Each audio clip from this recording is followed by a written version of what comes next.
Please join us for panel 11, Advancements in Green Power, where we will explore cutting-edge innovations in renewable energy. Moderated by Aleksandar Kovačević from the Oxford Institute for Energy Studies, our panelists will delve into new technologies and strategies that are setting the pace for the future of green energy. So we have a new, somewhat different panel than yesterday. Yesterday we've been talking about sustainability and renewable energy, etc. And predominantly we've been talking about intermittent renewable energy, so about wind and solar, as you may remember. Today we are looking other side of the picture with very distinguished, quite experienced, technically very advanced panel here. So colleagues are looking into resources to help production of batteries, to help intermittent renewable energy to reach the customer on one side. But on the other side, we have also people who are looking to be consumers of baseload electricity, green baseload electricity, in order to make their product, lithium or whatever else. So whenever we are talking about these mineral aspects, we are talking about lithium, we are talking about aluminum, copper, cobalt, whatever we are talking about baseload electricity. 14, 30, 25, 35 megawatt hours of electricity per ton of material. And we want this electricity to be green in order to actually make entire sustainable system. We also have Mr. Bošković from the engineering side, and we have Mrs.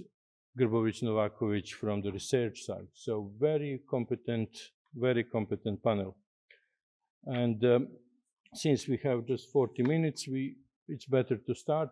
I'm going to limit my interventions to very, very little and try to ask questions and actually let our panelists tell us. So, Florian, we are talking about raw materials. We are talking about gigafactories. We are talking about need for materials. We are talking geopolitical questions. Europe and how Europe can actually fulfill demand for critical raw materials.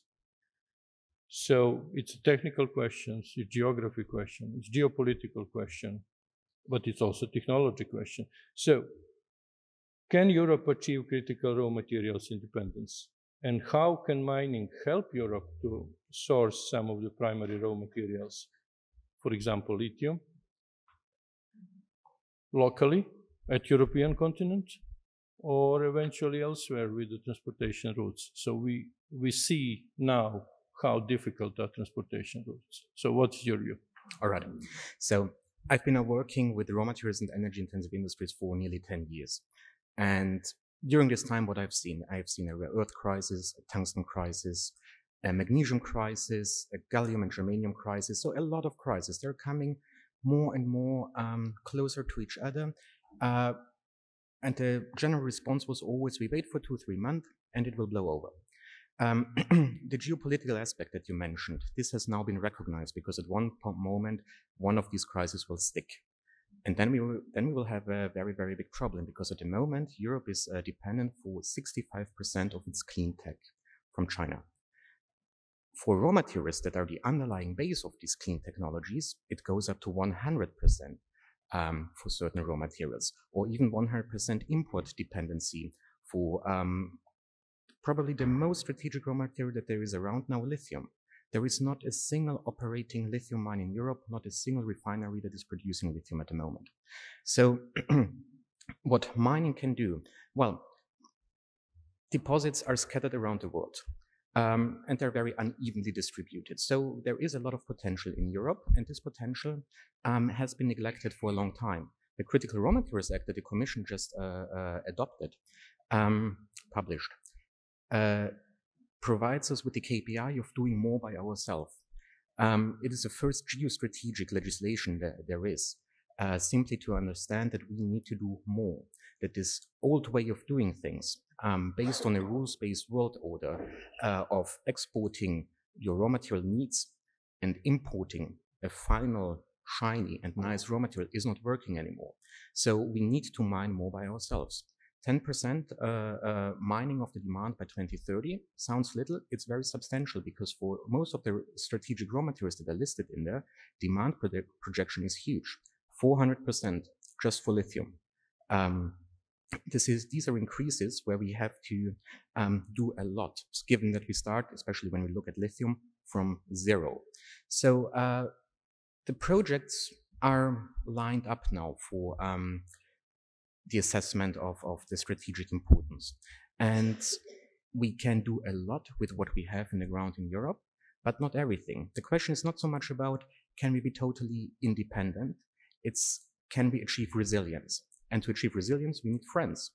And those friends need to be like-minded partners with whom we share the same worldview, with whom we have the same projection, same ideas where the world should be heading towards a carbon neutral, circular, sustainable economy and society. And those friends we find in Canada, we find in Australia, and we find them also in the Western Balkans. The Jada project of Rio Tinto, a fascinating project. If it had been in Europe, we would have already tapped it for a long, long time. It's in Serbia, so that is a good thing for Serbia. Well, thank you. Here is about the other project, yeah. So Marijanti Babić, she leads the project, and she can tell us more about this. So it's one of the most significant, potentially, lithium resources in Europe, but probably in the world as well. Yeah? So what is the role of this project in European market? Thank you for the question. Hello, everyone. It's actually great to be here, second year in a row, and this time talk about the other project. So as Florian said, he puts it very well. If this deposit was in Europe, it would have been developed long time ago. And the reason for that is its uniqueness, the high grade, the fact that it's probably the most explored deposit on the European continent. So Rio Tinto discovered the other back in 2004. We were looking for borates, not for lithium.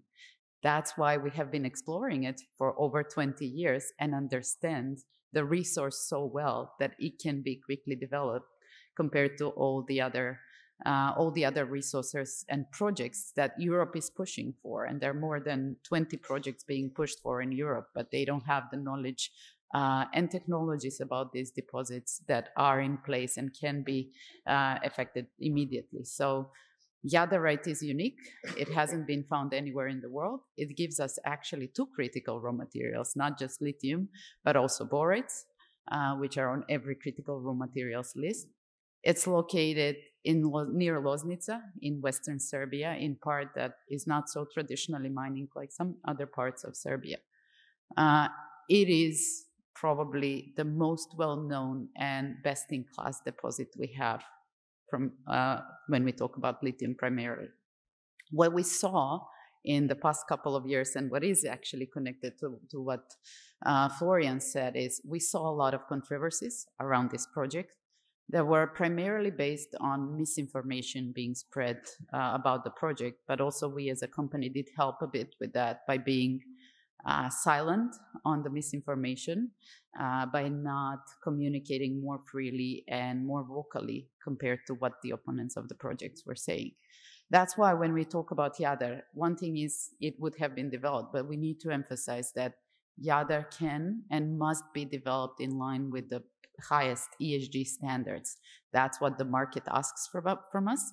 That's what Europe and the world ask for this. So we cannot develop a project if we don't meet the highest environmental standards. And it is very important for Serbia. As Florian said, Europe and the world are in a rush to essentially provide critical raw materials and all that is needed for the green transition. We know Jadar can be a key factor in it.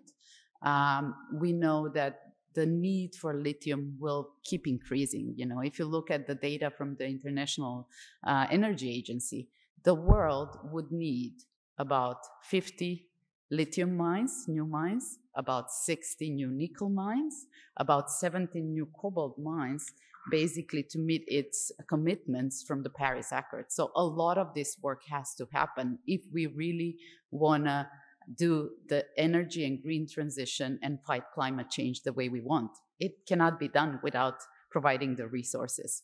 So what does this mean for Serbia? It means Serbia has something very unique. It means Serbia has something very important for the entire world. So we need to use it. To interrupt here, we have another question about Serbia. Okay, we can go on there. Yes, but we have a question about use, the purpose of lithium. We will switch to the local language. Gospodine Bošković, vaša firma planira projekat, veliki projekat Prediš sa solarnim panelima i tako dalje, koji je vrlo veliki u odnosu na mrežu, na energetski sistem Crne Gore. Vi ste napravili niz inovacija, niz rešenja, kako da se to napravi. Recite nam više o tom projektu, da li on uključuje baterije i kako to treba da izgleda. Što se tiče našeg projekta Prediš, nismo uradili nikakve specijalne inovacije, jer mi smo samo inženjeri, a naš posao je inženjerski da već postojeću tehnologiju pretočimo u praksu, prateći i vodeći računa o evropskim, a i svetskim tehnologijama koje nas okružuju. Što se tiče inovacija, mi nema šta tu da inoviramo, samo da primijenimo ono što je već do sad primijenjeno u praksi i da vodimo računa o inženjerskim i stručnim stvarima koje su neophodne za taj projekat. Ono što je specifično kod ovog projekta, što smo mi već skoro 2 godine mjerili sunčev potencijal, sunčevo zračenje, dokazali potencijal, da je preko 1500 kWh po metru kvadratnom sunčevo zračenje na toj mikrolokaciji, temperatura okoline je izvanredna, nadmorska visina takođe, imamo konekciju na mrežu, ugovor sa prenosom, plaćenu taksu, dobijene ekološke dozvole i tako dalje, i ovih dana naravno očekujemo građevinsku dozvolu, već je predato skoro prije 60 dana. Ono što je bitno je da smo se mi kao inženjeri osvrnuli na ugradnju zbog teškog i kamenitog terena na bifacijalne panele. Očekujemo da će ta refleksija od tog crnogorskog ljutog kamena koji okružuje tu areju imati najveći stepen korisnog dejstva u povratnoj refleksiji. Ili postoji već neka solarna elektrana na toj nadmorskoj visini? Da, postoji jedna od, mislim, 3,2 megavata. I ne znam, ako me pitate statistički kako ona radi i šta radi, ne znam, stvarno ne pratimo druge projekte, jer imamo dosta svojih projekata na koje smo fokusirani zadnjih 20 godina. Ono što je veoma bitno da kažem, ispred firme System-mne, kao Ljubiša Bošković i vođa jednog tima, da ja kao čovjek koji se bavi obnovljivim izvorima energije predstavljam samo jedan mali segment mog tima. Dakle, svi mi zavisimo od ljudi, stručnih ljudi iz ove oblasti, a vjerujte mi, održavati tim i imati takav tim koji već 2 decenije posluje samo i radi obnovljive izvore energije, nimalo nije lako. Ono što sam htio da kažem, da ispod našeg rapitografa, odnosno, neko bi rekao dirigentske palice, a mi nismo mužičari, već inženjeri, ispod našeg rapitografa u Maloj Crnoj Gori je nacrtano, dokazan je potencijal i nacrtano je preko 100 megavata koji su pušteni u rad. Dakle, sve što smo zamislili, ostvarili smo i pustili smo u rad, i za nas je širok trag u Crnoj Gori dosad objekata koji proizvode zelenu električnu energiju iz obnovljivih izvora energije preko 100 megavata. Vjerovali ili ne, možda je to mala cifra za ljude iz regiona i tako dalje, ali za nas u Crnoj Gori to je ozbiljan poduhvat koji smo napravili u zadnje 2 decenije, i ono što želim da istaknem, da treba vjerovati ono što radite, znači papir trpi sve, dokazati potencijal nije problem, ali isprojektovati, ali sve to treba i pustiti u funkciju. Znači, poenta je da dobijemo na mrežu kilovat časove koji će moći da koriste i građani Crne Gore, a naravno nadamo se, pošto Crna Gora nije industrijska zemlja, nemamo autoindustriju, nemamo nikakvu industriju, možda je ovo jedna od razvojnih šansi Crne Gore da izvozimo električnu energiju. Naravno, ako to prepoznaju ljudi iz države Crne Gore i ljudi koji su na funkcijama koji se pitaju. Hvala. We have to go to the question for Mrs. Grbović Novaković on research. So going one step deeper into future, if I can say.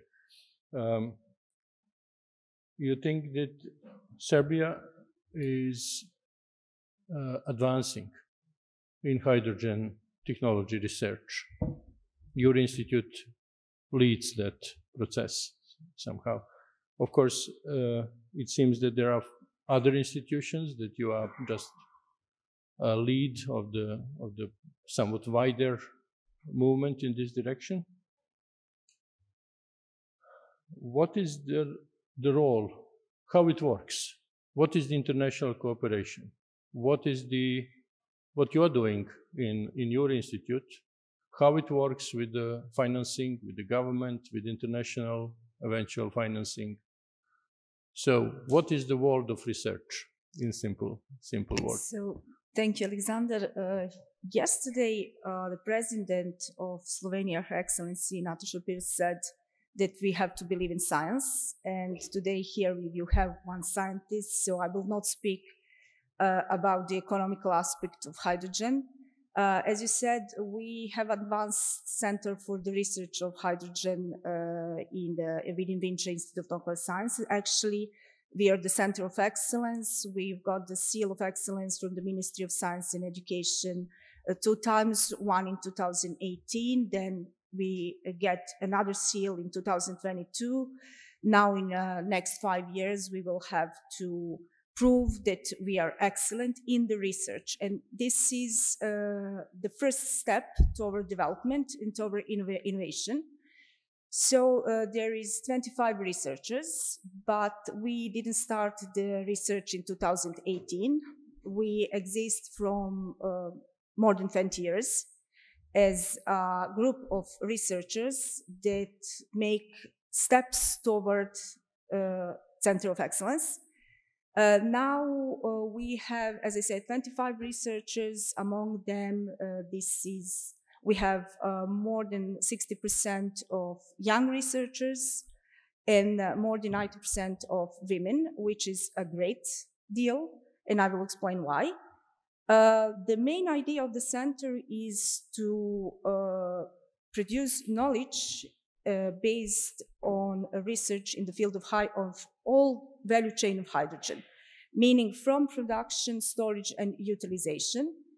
So probably the audience don't know that one of the main issue in use of hydrogen as a new technology actually is storage. So electrolyzers we have, fuel cells we have, we know everything about that. Chemistry is the problem, so looking for the new catalysts, as we speak before, is something that we are doing more than 200 years.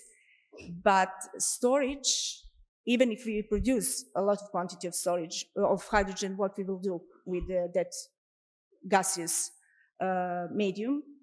And the main problem actually, the main idea of our center is to produce materials that can store hydrogen at low pressure, at low temperature, and that can be used for producing electricity or in industry or in decarbonization at the low pressure and low temperatures. The main achievements for now are based on patent application for materials for hydrogen storage based on metallic hydrides. But this is something that we will not stop there.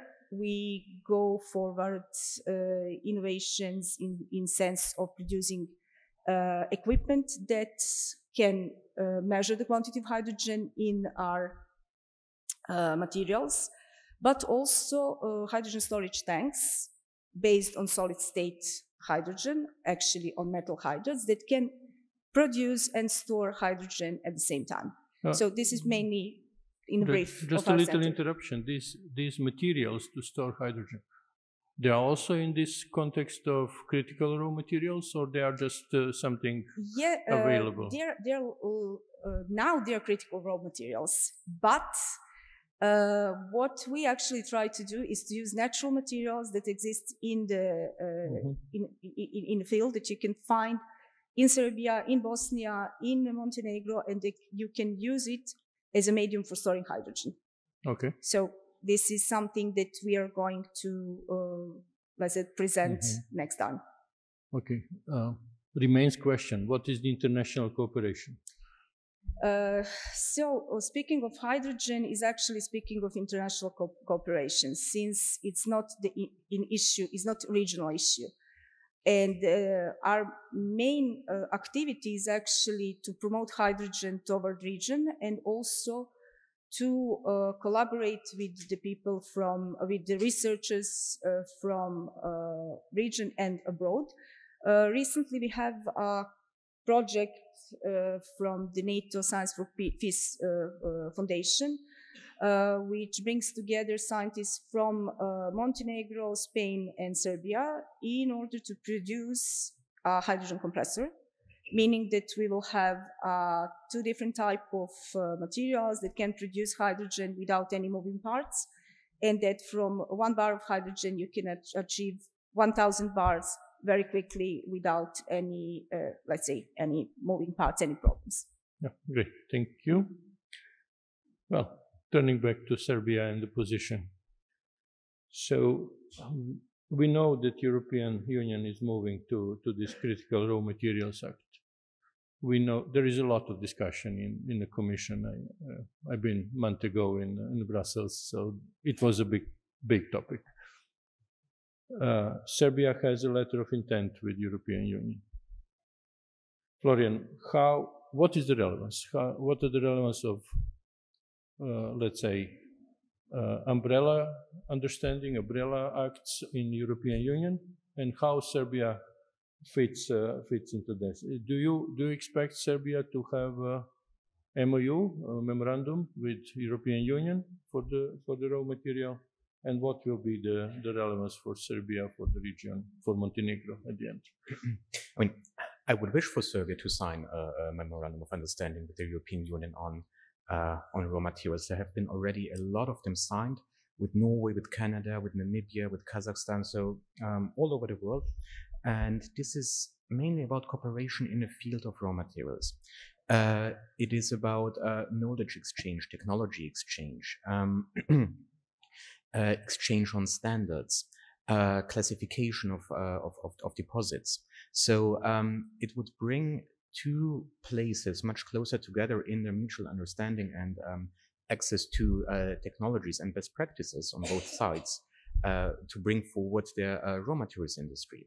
So the most advanced agreement that there is at the moment is with Canada, and there we have seen a very, very big uptake in exchange between researchers, between universities, partnership agreements, research projects. So it would be definitely beneficial, I think, on both sides, and especially when I hear about the project here on hydrogen,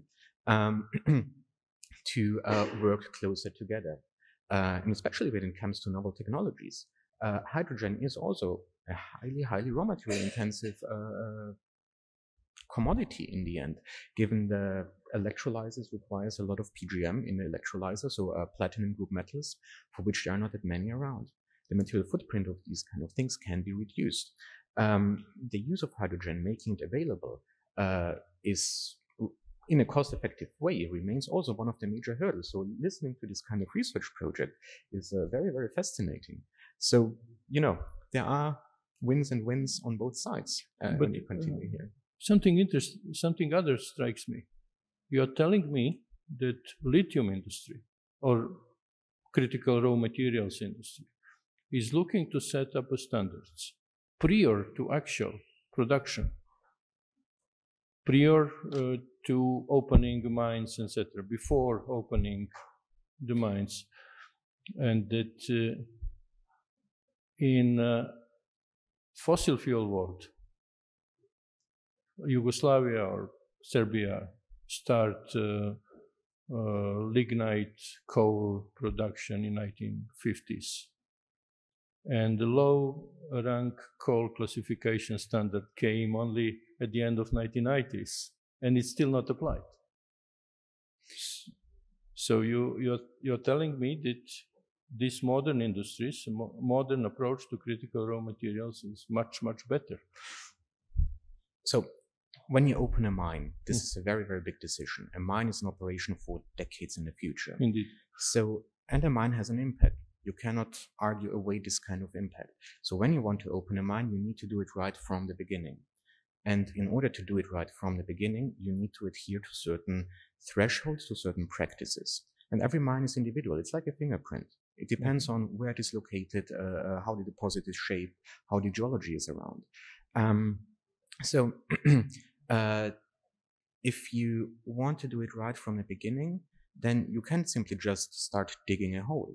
You need to adhere to best available technologies. You need to adhere to limit values. You need to protect the environment. You need to have a plan in place. What are you doing with the area that you are impacting? What are you doing with your waste? What are you doing with the biodiversity? So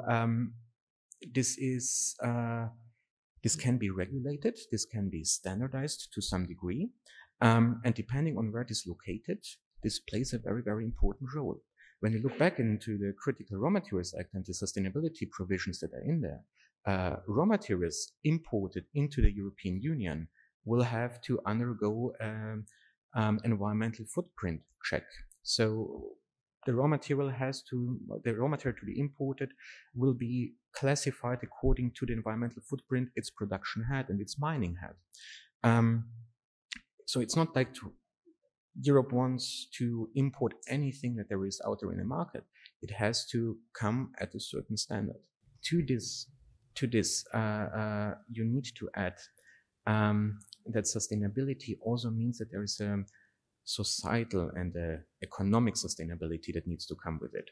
Simply mining something and then exporting is not a sustainable model. You need to provide additional parts of the value chain. If I mine, I go back to lithium, sorry. If I mine lithium, I want to have next to my facility also a refinery. This is where most of the added value is created and where I can also have high quality jobs in the end. And this is, I think, very, very important. So for strategic projects in the Critical Raw Materials Act, this is foreseen that a project can only be considered to be strategic in a country outside of the EU if there are also further elements in the value chain attached to it. Clear. So that creates a ground for relevance of lithium industry for Serbia. So now we have to talk about relevance for Serbia. So yes, and Florian had a very good point that I will pick up on. And when we talk about Jadar in Serbia or in the region, and there are a number of people even in this room that ask me some questions about, is this really true or not, based on what they've read in media. When you talk about the relevance of Jadar, we can see it from different perspectives. And one is its economic value for the country. Jadar would be one of the biggest ever greenfield investments in Serbia, 2.55 billion euros capital investment based on estimates from 2021. Jadar would be one of the biggest taxpayers. Jadar would be one of the biggest employers. We are talking about a number of new employees and generations we need to train, actually, to be able to work in this new industry. So Jadar brings all of this from an economic perspective, and that's one thing. But what Jadar brings to Serbia is actually attraction of one completely new industry that's being created, one value chain that, if we are smart, as a society, if we are smart as a country, we can use the other as, so to speak, the carrot to actually build this completely new industry where we can attract all of this new profiles of talent that the world is building as we speak. And R&D in this industry is going at such a speed that we are going to have to catch up with it as a society. So with EADR, one thing is, what does it mean for the country economically? How does it develop it? What does it mean for all the induced GDP percentages that economists would be talking about? But it is about shifting the industry of one country towards something that's the new thing in the world, where the world is going, whether we like it or not. So we can either, as a country, jump on the train now. We have great advantage because, as I said, we have one of the best resources on the European continent. We can be the first movers in providing the critical raw materials. But with being a first mover, you can actually attract more because you have the leverage of what you have here in country. And for that, I believe that it is important that we create partnerships. We work with all stakeholders. We provide accurate information. For us as a company, the most important thing, we need to convince the population in Serbia and even broader, because the deposit is located on the border with Bosnia. We need to answer to their genuine concerns, but we need to stop thinking about a project of this size and this magnitude based on, that's how they do it in South America. This is how much water you use in South America, and comparing it to the other, which is not comparable. So we need to start talking based on facts. We need to use science to actually stand behind how do you do this, and then maybe we can be the hub in the region for something that's really important. What is the next step? So the spatial plan was cancelled. Yes. You're probably considering producing a new spatial plan with environmental impact assessment related with it, or what is the next step? How that works? Yes. So yes, the spatial plan and all accompanying licenses were cancelled in January 2022. We have continued. We are still in country. We still have a company in country. We have continued working on what a project for 20 years needs to finish, and that's our internal studies. We need to justify the investment of about 500 million in the project at that time. So we are finishing those studies. But what we've also realized, and I touched a bit on that at the beginning, we realized that we as a company didn't communicate enough and clearly so that the general population understands. So EADR is a complex project, and it is very difficult for an engineering company to actually explain this in a language that's understandable to everyone. And that's how all complex projects work. So we are focused on dialogue at this moment with all stakeholders, explaining the project, answering to the genuine concerns of the population, which unfortunately have been created because of misinformation, to some extent, even scaring the general population with these apocalyptic stories. So to which extent this comes from experience the population have with coal mines? Well, everything comes because of experience. Let's be honest. When you have air that's as polluted as it can be in the winter months in Belgrade, why would someone believe that we need more mining? But that's where we need experts. That's where we need people with credibility to actually work on what are the solutions that we all need to work on to actually fix that. The air is going to be polluted again next winter in Belgrade unless we start really as a society, unless we start working towards changing the things that we have been used to, Gospodine Boškoviću, tu vaše iskustvo u obnovljivim izvorima energije, investicioni planovi vaše firme, vaša sposobnost da razvijete ovu vrstu projekata. Kako to sve funkcioniše? Kakvi su vaši planovi za dalje investicije u budućnosti? Znači, ovo je jedan veliki projekat u solarnoj energiji, verovatno vetar. Da. Kakvi su planovi?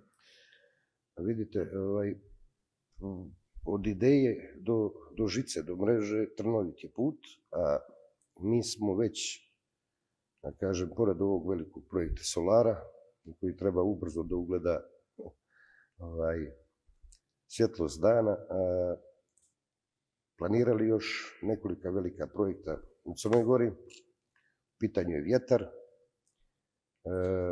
Mi vjetar mjerimo od 2006. godine i krivci smo za možda jednu od dvije vjetroelektrane u Crnoj Gori, jer se radila po dokazivanju potencijala vjetra na naše kompanije, a sada trenutno u Crnoj Gori imamo preko 10-ak mjernih stubova visine 120 metara sa najsavremenijim lidarima WindCube 21 koji do 200 metara visine mjere 365 dana u godini i taj potencijal koji dokažemo nije lako i kad ga isprojektujete i uradite na papiru i dobijete građevinsku dozvolu, tek onda nastaju problemi. Onda nam trebaju svi ovi s ove liste panela, a oni su bankari, prvo lokalni, njihovo udruživanje, onda jaki, finansijske jake ustanove, evropske i svetske, koje će da stanu iza lokalnih banaka. Onda sve to treba jako i snažno i hrabro uplesti da dođe do investicije. Mahajući samo sa papirima nekim i nešto, mislim da niste puno ubedljivi, iako i kad se uradi due diligence i kad se vaše znanje na papiru potvrdi, ja se samo plašim da nećemo moći, da će dosta u Crnoj Gori i u regionu ostati zombi projekata koji će ostati samo na papiru. Zato se ne plašim ove priče s mrežom, jer sam siguran da će Crna Gora prepoznati svoju razvojnu šansu u ovoj energetici, da će ljudi koji su odgovorni i koji se pitaju za to pojačati mrežu, međugranične prenose električne energije. Crna Gora je na jednom dobrom čvorištu, 400 km dalekovoda, to nam je još od Josipa Broza Tita ostalo, a u zadnje vrijeme povezani smo i podmorskim kablom za Italiju i jedan kabel je ugrađen, eto igrom slučajeva mi smo bili tehnički prijem podmorskog kabla za Italiju, drugi se planira, građevinska dozvola je dobijena i za drugi kabel. Mislim da će Terna vrlo brzo ući u investiciju, to će duplirati kapacitet prema Italiji, naravno i od Italije ka nama i od nas ka Italiji. Ja bih najviše volio da to bude prema njima, jer mislim da nam je to jedini sad trenutno proizvod koji možemo izvoziti van granica Crne Gore. A to je čista zelena energija, jedan čisti i dobar proizvod koji je tražen. Vi vidite vašu firmu kao investitora, operatora, izvoznika? Da, naravno. Između ostalog, mi smo veći investitori u zadnjih 20 godina, dijelimično, ne u potpunosti. Imamo odličnu saradnju sa kompanijama iz Češke, Vodnje, Zdroje, Tomaš Hajek, gospodin koji je zajedno sa nama i sa našim timom odavde investirao u nekolike male hidroelektrane u Crnoj Gori. Onda smo radili, sad radimo sa partnerima koji su, da kažem, lokalnog karaktera i mi zajednički u nekolike male solarne po 5 MW, 6,2 MW pika, odnosno 5 MW na mreži. Imamo 3 u Podgoricu, jednu u Nikšiću, jednu u Rožajama i tako dalje, tako dalje. To su, da kažem, veoma značajne male solarne elektrane. Neke su, radovi se bliže se kraju. Očekujemo krajem septembra, oktobra mjeseca da već 2 pustimo na mrežu. Nije lako i to je naša prednost. Mi gledamo iz ugla projektanta, inženjeringa, iz ugla investitora. Zato kažem da, a hvala Bogu, bilo je ovdje dosta ljudi iz EBRD, iz lokalnih banaka, vidim da su i sponzori, što je dobro. To znači da i oni dijele mišljenje kao i ja s mojim timom da je budućnost upravo zelena energija. Ako to nije u budućnost, onda ja ne znam šta je. Jasno, hvala. Ok, Jasmina, to conclude this, what is your view? You are somewhat distant from these commercial questions. But what is your view about the future hydrogen and somewhat wider renewable energy and specific raw materials? What is the future in Serbia, in the region? Okay, it's not that I'm far from investments, yes, but what I see as a possibility, it's integration between renewable energies and hydrogen, even though economists will not support this idea directly, but you know, when technology is growing, when you have new innovative